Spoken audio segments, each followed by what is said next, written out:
Good evening, ladies and gentlemen, and welcome to the second day of Week 8 of the OPL. My name is Jack Lan. I'm joined by Link's Clone for this very special matchup. It is Deadweight versus Incite, first versus second, and I can't wait for this one to get started. How about you, Links?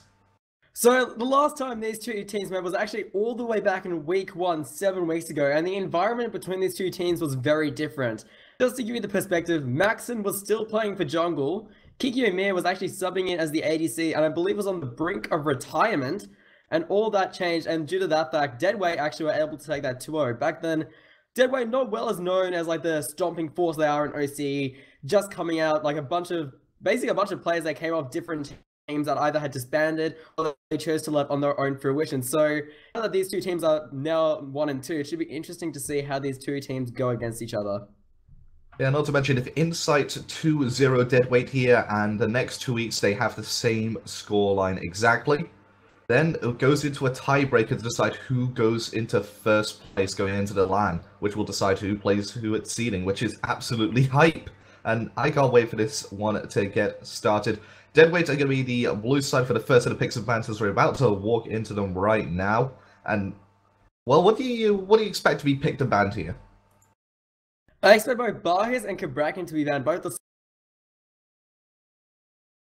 lane are very good at those two gods. Also, I expect to see the very common bans of Raijin, Susanoo, Ratatuska thrown into the mix, and possibly some other weird ones. As we see, Ratatuska is going to be the very first ban, not surprising. We saw yesterday did some great work for Vanguard, and it's no issue today either. He's definitely going to be the ban by Incite. Both these teams have fantastic Kabrakin players in the solo lane, so no quarrel with me having it banned by the second picking team. Bacchus going to be the banned by Deadweight as well. High damage, top support right now, taken off the table. A lot of stuff is still left open, like your Alquangs, your Guan Yus, your Susanos, and I imagine that all three of them will be let through if Incite are going to be playing this one and we're playing the set of picks and bans very cerebrally. Yes, due to the fact that the meta has shifted quite a bit since the last two times these teams versed, you can open up some quite weird jank strats, and since both of them are confirmed for LAN, they can play a bit more riskier and try and see if they can catch the enemy team by surprise. Raijin was the final ban, with Sobek being the first pick for Deadweight. Well, that's a very odd first pick considering, like I just said, Guan Yu, Susanoo, Alquang are all still open. The Sobek wasn't really going to be picked up by Incite, so maybe they have a very special plan. Maybe Wheelix is going to get picked up by a Deadweight. Incite are going to respond up with Geb and Nemesis. So a small meta bit developing between them. I'm not too sure. Maybe they've seen something in scripts that we haven't seen just yet. Yeah, so Kiki Amir is very well known for the more setup kind of assassins. He doesn't play the Alquangs, the Kalis. He plays the Nejars and the Nemesis that you can see here. The picks coming through now, we see an Odin as well as an Aphrodite, quite surprisingly. Agony, more known for his burst mages than his utility mages, so it's kind of surprising to see him pick this up so early on. Well, so far the composition for Derek is high utility. You have the Sobek and Odin there for zone control and peel, and Aphrodite is there to keep the hyper carries alive and making sure that she also stays alive and throws out healing for the low health Guardians. Arno going to be picked up by Incite, a lot of early game damage and pressure there as Alquang and Guan Yu are taken off the table. But so far from Deadweight's combat, I don't see where the overall damage is coming from unless they pick a hyper carry assassin for the jungle or something like a Shivalonke well, or as you said, for the ADC role. Open, and they have very good teamfight. If they put a Wheelix into this draft, they can pull in the Arno, and currently Nemesis and Geb, they can't get out of that cage. So if you combine those ultimates as well as the lurking in the waters, that sets up some really nice teamfight synergy. Well, we're talking about hyper carries. Kali is taken off the table by Incite, recognizing that they needed some form of late game damage.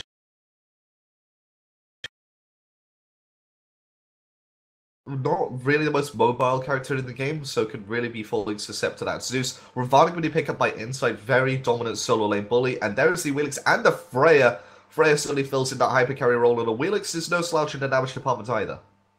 Yes, Freya would surprise people, but people do have to remember last split, HS played quite a bit of Freya in the jungle. Now he's moved over to the Hunter role. Freya's a little bit more comfortable and a little bit more known for that role, even though she's kind of flown under a lot of people's radar. Recently, she obviously is getting a remodel. That's what most people know about her. So now we see Incite pick out the Medusa as a final pick. That's a very nice early game hunter that can go either in the mid or the duo lane, just due to how the Yada also likes playing these hunters in the mid role. Yeah, so it's overall a very nice draft by both teams. I sort of prefer Incite's a bit more, a lot more team fight presence for their comp. I can help blow up the front line with that Nemesis. Deadweight, they're really reliant on keeping this Freya alive and peeling for her to make sure that she does as much damage as possible in these fights. And it's very easy for Incite to get into the backline to deal with her. Well, luckily, they have drafted the Aphrodite, as you mentioned. They have the Undying Love. They have the Lovebirds. They have the way to keep the Aphrodite alive in the backline. And, sorry, the Freya. And since the Aphrodite will usually be hanging around the backline, they can do that. Deadweight, very well known for their positioning sort of drafts. So what I'm looking to see is basically the Odin to go in, place down the cage, and then they're going to work around that, force Incite into uncomfortable positions due to the fact that no one can get out of the cage except for the Riven with the Mystic Rush. Even as I said, if Arthur tries to get away, or Willix just Gravity Surge, pull you right back into the cage, into the main forms of damage. So we're going to go straight into the game. Deadweight versus Incite. Get your hypes in chat. This is going to be an absolutely massive game. Deadweight are going to be on the left-hand side of this, are going to be on the right. But until we get into the game, we're going to go into a short break right now. And, well, we'll see you in a minute.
Hello, ladies and gentlemen, welcome back. We're just getting the game set up right now, and, well, the picks and bans certainly were interesting, and this game is certainly set to be an absolutely massive and long-haul game, as both teams have drafted sort of late-game team compositions.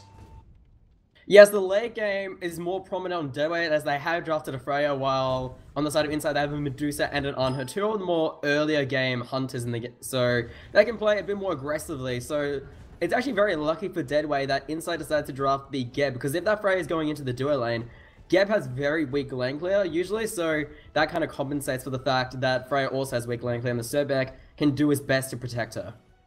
Well, don't worry guys, the game is ready and ready to go, and as are we, Deadweight going to be the left-hand side and Incite going to be the right-hand side, red trunks for this game, and, well, as you can see, all of them are pretty safe right now.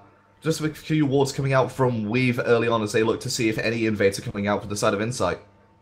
Yes, they need to be extremely careful, as I mentioned, especially just laning on that Anher has a very strong early game thanks to his passive giving him extra penetration on auto attacks. If they were to be invaded on this Freya, that would make it very hard in the early game. And currently in the meta, especially how the way pots work, if a god gets behind, it can be quite hard to come back, especially inside Deadway. Both these teams are very formidable and push their advantages very hard. Well, it's sort of interesting to see that there's in a meta right now where so many gods are buying power potions. Only good at solo is the only person with the power potion available to his name. Kikyomi going for a boots rush, instead giving Nemesis a bit more movement speed. She knows that she's not going to be the dominant clearer in the jungle, so she's just looking to try and get to camps a lot faster to compensate. Not only that, she has gone into 2 health pots and 2 mana pots, allowing her to basically back a lot quicker, get that warrior Tabai online, and kind of accelerate the build progression. Up on a red pot, if you pick that up, you want to be aggressive early, you want to be ganking, and it Williams can do that thanks to the feather step, but Nemesis, she kind of has to wait for her ultimate to come online, get that mid-game auto-attack power as well. So it's actually quite a smart idea to get that movement speed online as soon as possible so she can get around the map and be as much of a utility and use for her team as possible. So this is a sort of a different start coming out from only good at solo and shred off dead weight. They went to the blue buff first, and then they went to the speed buff, and now going for the mid harpies. It guarantees that the mid harpies, even with a less dominant mid laner, and it means that they get more experience onto that solo lane, allowing them to get to level 5 a bit sooner. What this means is Shred can rotate at level 5 before the beast hits level 5, and just trap Yada in a cage, and they get first blood in mid lane. It might seem like, as you said, oh, that's a weird pick, but Dayway do this every single week, and I'm surprised Incite haven't watched that and think, why don't we just counter that or put a wall there to counter it? Because every single week I've watched, Shred has just done that exact same trick, and it couldn't be quite easily punished if played correctly. But the thing is, they do have to be careful. It's an Odin with a Bluestone Pendant, and if you get caught with one Bird Bomb, you're losing around 75% of your health with these. So Yada and Kikyomi elected to go for the back harpies instead of the fire elementals, which was still up and ready to go. So only good at solo and agony, providing themselves with even more farm, allowing themselves to get even further ahead as they claim the left-hand side harpies as well. Yada and Kikyomi, they don't really want to fight until they get their ultimates online, simply because the damage coming out from the feather step from Wheelix is so much that they can't handle right now. Not only that, you need to understand Aphrodite, her ability Love Burst, both heals and damages. Essentially, you're getting a double trade because you're not only damaging them, but you're healing both of you. So if they were to try and fight for the elementals, Incite would always 100% of the time come out worse in this situation simply because they don't have healing. They just have their items, and since Medusa has opted into a Transcendence Rush, she doesn't have a Death Stole or any other item to give her health sustain other than the 2 health potions she currently carries. The mid lane back over there. Kikyomi and Yada still there at level 4. But if Agony and only got still going to hit level 5 off this last minion wave, so they're going to be looking to rotate, they're going to be looking to fight. And I imagine only going to solo might be rotated to the left hand side. Very aggressive right now with HS247 and Weave. Constant banish into Plucks, which forced the disperse from just laning. And if only going to solo was over there when they did that combination again, that's a guaranteed pull, or at least purification burned. Well, Purification isn't too big a loss as it normally would be for Incite, simply because they have Biggie and the Stone Shield that provides a CC cleanse if used after a CC is applied. So they don't have to be as worried, but obviously losing a Purification means a lot between these two very evenly matched teams. And one slight advantage in a team fight can be the difference between Deadweight or Incite winning the fight. So Shred currently not having a fun time in the solo lane against the Beast when he's on this Ravana. Very pressured out right now. Has only got 2 multi-potions left, while the Beast has 2 health and 1 multi-potion available to him. So it's very, very good for the Beast, and very good for Incite right now, when they really should have been a bit further behind thanks to the start. Yes, luckily with the Beast going Raven, I'd say Raven is really the only god who can contest that early game of Odin, just simply because, one, he's gone the Death Stole, so he has that health sustain, while Shred has gone into the Bluestone, meaning he'll be getting a lot more mana, not much health back other than from his potions. And secondly, the 10-hand Shadow Fist, while he's also used for lane clear, gives you a bit of heal. Similar to how the Aphrodite situation just allows you to trade better into these fights. And even though Shred is still full health, he does need to be careful, because if he gets caught out with a little bit less health, the Beast can just optimize, use that Mystic Rush, and pick up an easy kill. So both of these teams recognizing how important this set is to the overall standings and the LAN affecting status of this game. So they're playing a bit more passively, they're making sure that they do not make mistakes, and it's very nice to see a more, well, EU style of game, in my opinion. I was literally about to say, since you are from the EU, this would feel a bit more EU. Usually in OC, you see first blood within seconds of the game, or about the first 4 minutes, but these teams, especially since they've gone more passive sports, even though you could say the Survey is aggressive, he does have to be careful about the Freya in the early game and keep her safe. And also Agony going onto that Aphrodite means it's also going to be very passive in the mid. Just both teams wanting to just get as much farm, get to the mid game, because both these teams excel very nicely in the mid and late game. As I said, Incite, Deadweight have it just a little bit stronger in my opinion, but Incite, you can't cut them out since they do have a double Hunter comp, meaning later on objective clearing will be a lot easier for them. Well, they have a triple basic attack comp, which we did see yesterday as well, as Only Solo comes over to the solo lane, and it was countered completely by a Kumbhakana pickup. Deadweight don't have the Kumbhakana this time to affect the attack speed consistently of Incite, so there's a lot more freedom for Kikyomi Oyada and Just Laney to have in this game. Yes, what they will probably have to look into getting for the side of Deadweight is just something like a Heart of the Nemean. Items like that will really help out. Just Heart of the Nemean, sorry, not Heart of the Nemean, Mid-Guardian Mail, as that slows the attack speed as well as the movement speed. Also, if you want, you can also opt into a Heart of the Nemean as well if you want to really be a cheeky person, get lots of physical protection, and just mess around with this auto attack comp.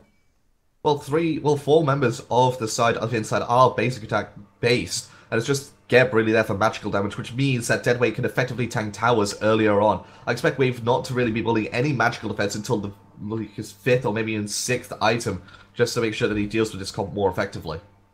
It might even be possible. I think this might be one of those games where you might actually see the situational brand new item Emperor's Armor. Problem is, with the draft of Deadweight, HS on a Freya means they don't have very good objective push, just due to the fact that Freya doesn't really push objectives well, and that Emperor's Armor will make it just that little bit easier to push minion waves in and also put down the towers with a bit more safety. Yeah, and I expect that one member of Incite and Deadweight will pick up a sprint respectively. Bit harder to say who it's going to be on the side of Deadweight, but on Incite it really should either be that Geb or the Beast. Yeah, I expect possibly the Geb to go something like a Shell or a Meditation, and then we can maybe have a look at the Beast. Because then if he wants to be aggressive and sprint down, he can basically pop the sprint and be in your face, just constantly trying to box you. That's the whole point of Raven, really. Odin kind of does the same thing, but since Raven gets that shield from auto-attacking 8 times, he can be as aggressive as he wants, and he actually gets health for being aggressive. It essentially just, that's the caveat of his playstyle. Your Fury going to be warded up by Deadweight. They currently have control over it. No sentry walls in the inventory of Incite right now. No sentry wards in the inventory of Deadweight right now. So very low ward vision going to be going down once these wards have their time expires. Right side mid Harpies going to get the way of Deadweight once again. They've had good objective control over these Harpies and over the contestable farm. And it just means that they do find themselves with a very slender 300 gold lead. But having a look at the player damage though, we can see that Raven is shot right up in the charts. 15,000 player damage is what you really want to see from a Raven early and how Incite want to be playing. You want to be constantly harassing the Odin, and he's doing his job exactly as planned. So expect to see Raven near the top for almost the entire game, possibly till the end of the game. And something you do want to see on the side of Incite is the fact that Only Solo has 0 player damage on that Awilix. Controls the early game massively, and hasn't really been able to get any positions where he can use that gravity surge effectively. So there's nothing going right now for the side of Deadweight, which means Incite's later game team comp is going to start coming into more and more effectiveness as the game goes on. However, they do need to be careful that Odin Cage can spell disaster in all stages of the game, especially due to the fact that it has that 100% anti-healing, which can make it harder due to the fact that all Hunter lifesteal requires healing. So if you count out the lifesteal, they can't heal. I'm pretty sure even the Divine Judgment doesn't get its healing from it inside the Odin Cage, because it is 100%. Yeah, it's just a complete 100%. No healing, no even passive regen will be allowed in that cage for the next 6 seconds. And also, basic attack speed does get removed in the cage as well. It scales, I believe, from 10 till 50, maybe even 60%. No, it goes from 20 to 60%, so that's a massive attack speed reduction at max rank. Yes, and as I said, like, combine that with something like a Mid-Guardian Mail. If you put that onto the Odin, as he's standing in the cage, he's going to have that Raven's shield on him. So he can just kind of tank a bit in these team fights while the rest of his team backs him up. Or he can just attach Agni, Aphrodite, just give him the Lovebirds, heal him up, keep him alive. And he can go on the offensive afterwards if they've used their abilities trying to get out of the cage. And now, Incite just kind of hanging around this Gold Fury, possibly looking for a bait, possibly just waiting to see if something might come out from this.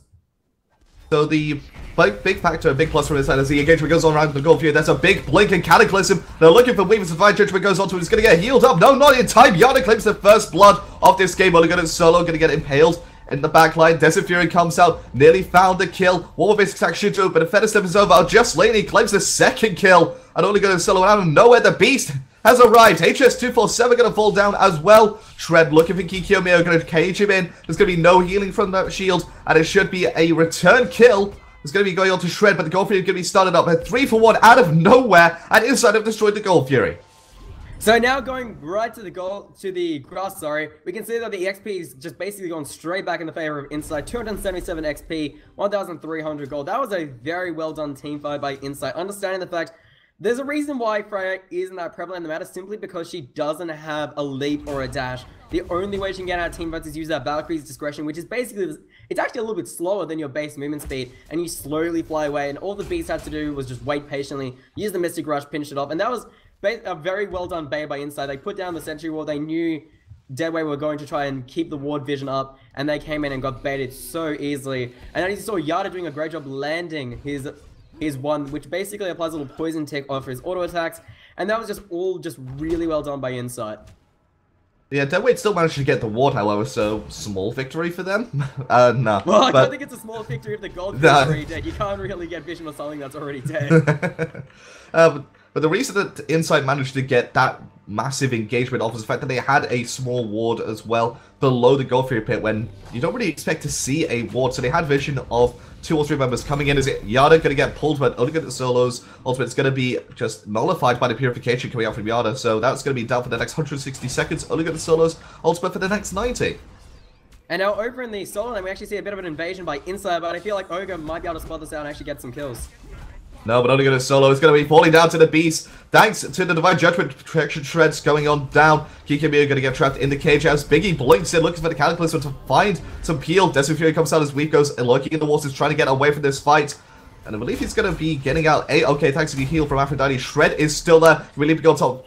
The Snow Shield's going to mitigate most of that damage. The Impale comes out of HS247 and goes up into the air. Aphrodite heal was also used on HS247 at the exact same time. So immunity not at maximum efficiency. A Shred forced to retreat as well. And now Incite, they can back off after that. They know they've won that fight. They got another kill. Every kill that allows them to get further ahead. As I said, this is a double hunter comp. You want to get these later on. Already we can see that Just Lenny has gone into the Masamune as the second item. Usually we see something like an Ichabod, maybe a Soul Eater, or even like Transcendence Rush start. But no, Laney wants to be fighting early, and he wants to be tanking both Shred as well as Wave. Well, don't forget, Hunter's passive allows him to get 20 physical penetration of when he applies... he applies a 20 protection debuff on his first basic attack, which is essentially 20 penetration. So he doesn't really need the Ichabod apart from some attack speed. This passive ability will give him more effective power, which means his basic attacks will then be hitting that much harder. And, whoa... I just see Yada's second active is going to be in the new one, the Phantom, which will allow him to get out of the cage, and also it grants him 100% reduction to the basic attack movement penalty. So essentially what he just said there is, essentially what is the Fatalis effect. So there's an item in the game, which Freya currently has, if Nightfall can hover over that, called the Hasten Fatalis. And essentially, when you use an auto attack, usually you essentially have a movement debuff when you use an auto attack to basically, you don't get full movement speed when auto attacking. But with the Fatalis, if you are able to connect the auto attack, you retain your full movement speed as well as launch the auto attack. Yeah, no, well, it's a fantastic item. It's one that you have to get core on Freya. But Yada decided to go into the relic because it also helps get out of the cage of Shred. We've looking for the block onto Biggie, but Biggie knows what's coming. He knows that these right-hand mid-harpies, they belong to Deadweight, and Shred's also won the rotation as well. So if he did manage to get plucked, that would have been a 4-man collapse onto the support, and that would have been certain death. Yes, early this on, if Deadweight can get some more kills, especially onto the support, shut down Biggie, because Biggie, he's going to be there to, 1, applying the stone shields, and 2, however, Wave decides to try and go in there. Yeah, now comes the Divine Judgment as well as the Blink Cataclysm. Everything is going to be immune there for the Cataclysm, and Weave's going to get out as well. Onigo's still going to be leaping away off that Suku, and Just Lady makes his rotation as well. HS247, slower on the rotation. We're going to be getting those mid-harpies and securing them for Deadweight once more, as the mid-tower is going to be pressured down by all 5 members of Incite. Odin later on rotation as well, so Incite, they've got the better rotations. Weave dashes in, misses, and Yada's going to claim his life. Blink Cage comes out. Yada forced to get away just as HS247's looking at the back line. Up in the Valkyrie's discretion he goes. The Beast kills only going to solo as well. He's on a killing spree as the solo laner. Impale going to come out of HS247, forces the Sanctuary as well as heal out from Aphrodite. Out comes the Mystic Rush and HS247 falling very low. Should fall down to the Beast and down he goes. Yes, and now Incite, they can just look back at this tier 1 tower. They know they've easily won that team fight. A 3-for-1 trade is a very beneficial one. 2-7 currently at 14 minutes in, and the first tower for this game will finally fall. So that team fight was really well done. Also, they knew for a fact that if the Odin cage came, it was not going to be an issue for Just Laney, simply because Ogre had misused the Gravity Surge a little bit early on, trying to use the Tail Whip Gravity Surge combo onto Medusa. It's kind of weird seeing Ogre make certain mistakes like that. Usually Ogre is a very meticulous player and wouldn't miss a Gravity Surge. He knows his range, he knows his damages, and shouldn't be missing something that easily. Well, maybe the occasion is getting to him. Maybe the fact that they lost one game to Pandemonium last week is starting to affect him. Some cracks are starting to be shown by the previously unbeatable deadweight. The problem is, since we don't have that VOD or really the game available due to spectator issues, we can't really look at it as a case study to see how do these teams beat deadweight. And from the looks of it, how you beat deadweight, simply match their aggression with your aggression, and if your aggression is stronger, which we are seeing from Incite, you should win. And the Raven, I feel like, is really bringing the pressure. Currently 4-0-1, almost basically 2/3 of all of Incite kills go to the Beast. Yeah, right now the game is being decided on the effectiveness of the solo lane, as the Beast has certainly been more effective in these fights than the Odin Cage, which hasn't really been a factor for Incite at all. And yes, pretty much both of the kills have come inside that Odin Cage, but it hasn't really been that effective. It's trapped one person and got a kill, it's trapped 3 people, didn't get a kill in that fight, and it's just nothing's come out of it, and it's really been an issue for deadweight there. And you can see Shred is actually acting a little bit more defensive. Usually he is a lot more aggressive when against the lesser teams, and now he's actually been forced to go into the heart of the Neiman you were talking about earlier. Usually on an Odin, you see like something like a third item can be quite an offensive item, like maybe a Jotun's. So like just to out, because Odin, especially now to the recent buff, can output a ridiculous amount of damage, especially if a god is to fall. But since seeing him go into the heart of the Nemean is definitely something I wouldn't expect to see on Shred. Well, he's just afraid of the fact that once that cage drops, he is cannon fodder to just laning Yano and Kikimio, especially when Kikimio uses Divine Judgment as he tread jumps in, gets hit by the Beast's combo. Doesn't take too much damage thanks to the massive amounts of physical protection that he does have. Yes, the physical protection, that'll be the true test of skill. Will deadweight be able to figure out the build, the synergies they need to beat this Hunter, as you said, this auto-type based comp? Will they simply just allow Incite to get to the late game and get enough farm they need and just get outpush in every objective fight as well as tower fight? Well, if you're going to be having this full physical basic attack based comp that Incite have got, one of your characters pretty much has to be this Nemesis to make sure that you shred those physical protections off the very tanky targets to make sure that they actually are killable. Because in a comp like this, wouldn't be surprised to see one of deadweight's tanks, the Sobek or the Odin, build pretty much physical protection cap and just be absolutely tanky from there. Yes, as you can see already, also Aphrodite opting to go into the Spirit Robe's second item as well as the Shoes of Focus means she'll already have full cap on her CDR at 40%, meaning just more lovebirds, more kisses, more undying love, just more of everything in these fights, which deadweight desperately need as Gold Fury is now being started up by Incite. The ward is going to be taken down. The teleport is going to be denied from the Beast as he's forced to go into the back. Biggie blinks in, and there comes the Cataclysm as well. They're looking for Weave once more. He's going to be hit by the Roots as well as the Desert Fury. Not going to fall, though, as Yard is going to be pressured out by only going to solo the cage. What's the factor this time? But a huge ultimate from Yard as he turns around the corner. Shred is certainly going to fall here. Oh, it's going to... Raven Shot's actually going to save his life. Weave is still in the fight, quite low himself. Yard is looking for it. They're going to find it with the Beast who's on a rampage. There is no stopping this Ravana right now. So fight splits up. HS247 by himself. As Just Lady kills Agony. Only going to solo in a bit of trouble as well. Yard is in a lot more trouble as HS247 finds a lot of damage back onto him. Impale should be coming up from Just Lady any second now, but it does not come out. And HS247 gets out for free. It's going to be a 2-for-0 trade for Incite once again as they find yet more wins. Just every team fight, Incite is completely out-damaging deadweight, and deadweight currently just don't have the solution. I think the Wheelix has really been hampering them. They don't have that teamfight assassin, even though Nemesis is a lot of single target as well, they can't seem to find the damage. HS247 going to get rest on here by Kikiyomi, only going to solo, finding what he can, but Shred is going to be left alone in the backline. Yada going to be claiming his life after the Impale came out. Just the CC chain from Incite there was perfect. Yes, and now Incite get themselves the second Gold Fury of the game, 18 minutes in, 2-10 reads the scorecard. XP 6,100, gold 5,500, and Incite looking to take this game very cleanly and very quickly. It's a 6,000 gold lead in 18 minutes. It's not the most insurmountable thing, but it's certainly not something you ought to be on the receiving end of. And the towers certainly look like they're about to fall. The right side, tier 1, on its last legs. I expect the Beast to be able to take that one down right now, considering Shred's dead for the next 15 seconds. Yes, and with Shred being down, they can actually just look to push this tier 1 solo lane. As you can see, the Beast has got free reign to himself. He's already level 19. Compare that to everyone else in the game. Currently, the highest level on Deadwood is Shred, the other solo laner, and that's still 2 levels behind. Everyone else is around 4 to 5 levels behind the Beast. You really can't look to be teamfighting anymore as Deadwood. You have to play a bit more passively and play to the strengths of your combo, especially the Wheelers. Looking for those picks, looking for the one-time inside overextend, and then looking and pouncing on that opportunity. So everybody from Deadweight, as I was about to say that HS247 gets level, but pretty much everybody from Deadweight is a level behind, at the very least, the members from Incite respectively. And it's not really a good look when they're trying to fight, when they're trying to be aggressive onto these objectives. And their playstyle, it looks like they don't have a plan B, they don't have a way to defend, they don't have a way to play from behind.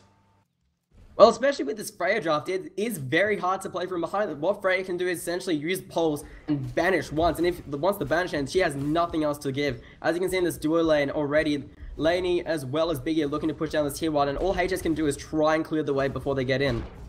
Oh, but a good double banish will save the tower for just that much longer as Weave makes his rotation as well. They're going to look to go aggressive on it to just Laney, force out the disperse. No rotations coming out from Deadweight apart from that as the Nemesis Kikyo Muse going around the back, looking to just have a pincer movement on this tower, but realizes that Weave and HS247 might actually be pushing up instead. Yes, even though he can still look to go ahead, just put that Divine Judgment onto Weave, make it very hard for him to defend the tower, as you can see the pillar as well as the Cataclysm come out. Yeah, and HS247 very low already. A shell has been popped by Weave, and up into the air goes HS247. He gets out. Look at Solos here as well as it. Well, it doesn't fear, it does absolutely nothing thanks to the Sanctuary. And that's going to be ultimate trades galore as Incite they make their full 5-man rotation. Shred coming around the back, but he's going to be in net. It's going to be at least 7 seconds. And also the ward will spot him out, so Incite do know he's there, but they're still going for the aggression under this tier 1 tower. And Shred jumps in. We're looking for the cage. We're going to get impaled away immediately. The second he lands, HS Civils are going to find the Divine Judgment on top of himself. Sprint's been activated, and the counter sprint's been activated by Incite as they look to just try and push it, but they're all stuck in a cage right now. So the cage getting some effectiveness there at this time as a disengaging tool. Yes, and now Incite forced, as you said, they're now forced to disengage. The cage used very nicely by Deadweight. They are very good at positioning, even though we haven't seen it much today. Their positioning is definitely the best in the comp usually. But now they now have this little bit of a window of time to farm up, push up a little bit into their own lanes, get rid of the minions that were pushing down this duo lane, and look to see if they can find anything in Inside Jungle. So whilst Incite dispersed to look to try and take some farm, Deadweight, they stuck together. They stayed as a 5-man in this left-hand side, and they're looking to put some aggression back on it to Incite for the first time, really, this game, and get this tier 1 tower on the left-hand side. But the rotations that's coming back out from Incite, the full 5 versus 5 could break out once again. Yes, but Deadweight, they're being very patient. They're waiting for Incite to come in. Even though Cataclysm has been used, they still know Incite have the better engagement, and the rollout being used by Biggie there is kind of scaring them off, and Deadweight are now in full retreat. They know exactly what's going on. They know they can't fight, and they need to get out of there as soon as possible. Well, the same with Grace Venom said they can defend under the towers, not so far behind when they have to defend under the Phoenixes at this point, or just fight when they've got that man advantage, which they don't really seem to be able to get, because Incite are starting to roam as the 5. And they don't even have tower advantage. They're 3 towers to 6. Not a single tower has fallen for Incite. That's how aggressive they've been playing and how well they've been playing this game. Currently, like if I looked at the spreadsheet recently for the OPL, and currently Incite, every single stat, KDA, GPM, kills, least deaths, most assists, highest everything, always went to Incite. Deadweight may be #1 on the table, but Incite, they can easily look to try and take this. This is definitely going to be one of the closest sets in OPL. Yeah, Incite looking #1 on the stats, as you were just saying. And, well, the earlier weeks, the first 2 weeks of the OPL for, well, this split for Incite, weren't really the best. They were still finding their feet. They were still adjusting to their new roster. They were still making sure that everyone was comfortable. And once they've got that sorted out, and once they started to find their rhythm, they've just looked absolutely unstoppable. Yes, as I said, the last time these two teams was all the way back in week 1, and it's a very different team. And Deadweight, hopefully they've done their homework, because it seems like Deadweight are, I don't know if they're underestimating or they just they aren't prepared for this brand new and improved Incite that they versed in week 1. Yeah, we're going to cut to a short break right now. We'll be back when we sort out these technical issues.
And we are back into game. Incite have started up the Gold Fury. Currently, Deadweight have spotted it out, and they are rotating in, just kind of waiting to see what Incite are up to next.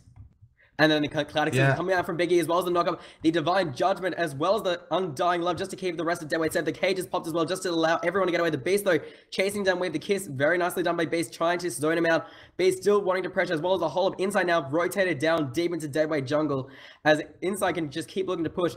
Just Laney bursting down, almost shred there as he's forced to leap away. And now Deadweight forced all the way back to the tier 2 towers. Incite rotating back all the way to the Gold Fury to start it up again. Yeah, and well, it's a good play by Incite as they managed to just force people away and secure the objective. They didn't dive too far deep. They didn't make sure that they overcommitted. Trying to actually steal it, but is forced to jump away. The Medusa ultimate comes out, not able to catch anyone. All members turned away, but the Gold Fury has been leashed for the second time. Incite this time, not so happy, forced to leash it for the second time and going on the engagement. The Undying Love is popped. Agony, though, knocked out by the Stone Shield. There comes the Odin Cage as Laney now leaps over the cage to try and find someone. Yada picks up the kill onto Weave. And now Incite still chasing Shred, trying to jump over. Kiku Miu's in there. Yada credited with a double kill onto Agony. And Kiku still going in very deep, but Ogre and Shred just a little bit too tanky. The Gravity Surge is used. Now Incite just backing off again. They're now completely content. They got what they wanted. Now just stealing away the red buff and possibly looking back towards the Gold Fury. Deadweight, I don't think they should have really defended as much as they did. They should have looked for a potential steal, and that was it. They didn't work. They weren't in position. They weren't in the flanking position as possible to make sure that they had a good engagement there. Incite had complete control over that entire past minute or two of fighting, and it was just nothing really Deadweight could do about it. Yes, Incite do secure themselves the Gold Fury. However, only good at solo, able to split push the solo lane and take the very first tower of the game for Deadweight. Graph still very much in favor of Incite. 10,000 XP, 8,700 gold. This is going to be a miracle if Deadweight want to come back and win this game. Yeah, and don't forget the right-hand side. That's what they should have been doing. Deadweight. They should have been looking to push down the towers whilst the Gold Fury was being taken by Incite, secure themselves some farm and start to offset. And it's what some of the top teams in the world start to do when they start to fall behind. They start to split push consistently and make sure the objectives that they lose are offset by objectives that they gain. But the problem is, like, do you see how can Deadweight really split push? They have a Freya. They have the only one who really does a huge amount of auto attack damage is Ogre. That's it. Even Freya, who's known as a hunter, can't really burst down these towers. How are they going to split push? Well, they can just go. They can. Well, if provided there's 3 people under the tower, it does lose a bit more of its protections. They can push up with the minion wave, make sure that the backdoor protections are taken away as well. I mean, it's not like Freya does 0 tower damage. It's not like Shred does 0 tower damage. They could still look to pressure these objectives. The Fire Giant with Biggie zoning out. The Fire Giant very low. And Incite able to get the Fire Giant 27 minutes. And Incite looking to engage as Deadweight forced to pop all their ultimates, including the Odin Cage and the Lurking Through the Waters just to get away. But the sprint has been popped by Incite. Divine Judgment comes out, but Undying Love is just good enough for Agony to keep alive. But he's been forced way back into the inside lines. Shred there to try and zone him out, protect him as well as he can. But Kiku Miu is on the chase. Kiku Miu knocked up, trying to still go in. Biggie's now there. Blinks in. 3-man Cataclysm. Bead popped by Agony, and now the pillar comes down from on her. There goes Yada, comes in, gets the kill onto Ogre, and now Incite looking to take this tier 2 tower with now a 1-man down already and a Fire Giant advantage onto Incite. That was a great defense there by Deadweight in terms of trying to just save Agony. Unfortunately, they do lose a few members and a tower for it, so Incite definitely happy with that trade, and they can look to just push on and take down the rest of the towers, maybe even a couple of Phoenixes. And in the Phoenix now, Incite trying to take the Phoenix, but the Banish as well as the Odin Cage is a good defense. Shred try to pick off 3 members inside this cage. Biggie allowed to get away just while the Valkyrie's discretion is popped. And Laney getting himself a kill onto a Weave. The Phoenix is very, very low and does indeed fall. 3 members still alive, but HS also gets absolutely bursted down by Laney. Double kill. And now the Beast jumps in with a Mystic Rush. Laney also using the Disperse. Agony with no escape, has nobody yet. Shred as well, forced to pop his Mantle of Discord. And now the Titan is slowly starting to be wilted down as the minions are pouring in. All Deadweight can do now is just watch on as Incite, look to push down this tier 2 tower in the duo lane. Yeah, Incite really looking hungry. They really want that first seed at line. They want to guarantee themselves the best matchup possible. They're going to take it safe. They're going to go ahead and push down the left-hand side now as well, making sure that Titan is as weak as possible. Yeah, so now Incite just backing off. They've got exactly what they want. They got a Phoenix, a Titan, No, sorry, a Phoenix, a Tower, as well as Fire Giant, as well as, I believe, 4 kills in that engagement.